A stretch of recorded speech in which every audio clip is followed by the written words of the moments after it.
ఎటు పోతాంది మన వ్యవస్థ? ఏం ఒక్కడికన్నా ఇలా నిజాయితీగా చెప్పండి, ఎంతమంది తాగకుండా ఇప్పుడు మన పిల్లగాడి యొక్క శవయాత్రలో పాల్గొన్నారు? చచ్చిపోయిన పిల్లగాళ్ళు మన దోస్తులైతే, చచ్చిపోయిన పిల్లగాళ్ళు మన అన్నదమ్ములైతే, నిజంగా మనకు రేషం పౌరుషం ఉంటే, వాళ్ళ మీద ప్రేమ అభిమానం మనకు ఉంటే, వీళ్ళ సావైనా మనల్ని మార్చాలి. పొద్దుగాల 6 గంటలకు పోతారు, సత్తి పెట్టుకొని వేసుకొని సాయంత్రం గంటలకు పొలంలో పూజకుంటున్నాం మా పిల్లల కొరకు మా కడుపు కొరకు పోతారా? మేము తాగేసి ఇట్లా రోడ్ల పాటు మాకు ఇట్లా బాగా తీసుకోవాలి. మీ కొరకు మేము బతకన్నా, మీ కొరకు మేము చావాలి. ఏం చేస్తాను, ఎటు పోతానో మనం ఎటు అవుతాంది. ఈ రోజు ఏమైంది, దీనికి కారణం ఏంది అందరికీ తెలుసు.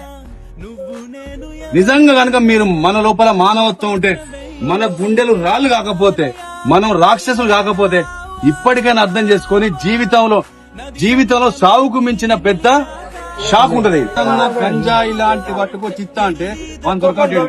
నడిపోట్లో ఆగుదాం, మార్చుకుందాం. జీవితం మళ్ళా రాదు, జీవితం మళ్ళా రాదు. మన ఊరి పిల్లగాడు నిన్నటి దాకా మనతో ఈ టైం బతికున్నాడు, మన మధ్యలో. ఇవాళ మన దగ్గర 2 పిల్లలు లేరు. అరే అని చెప్పి భుజం మీద చేసుకుంటారు, కలిసి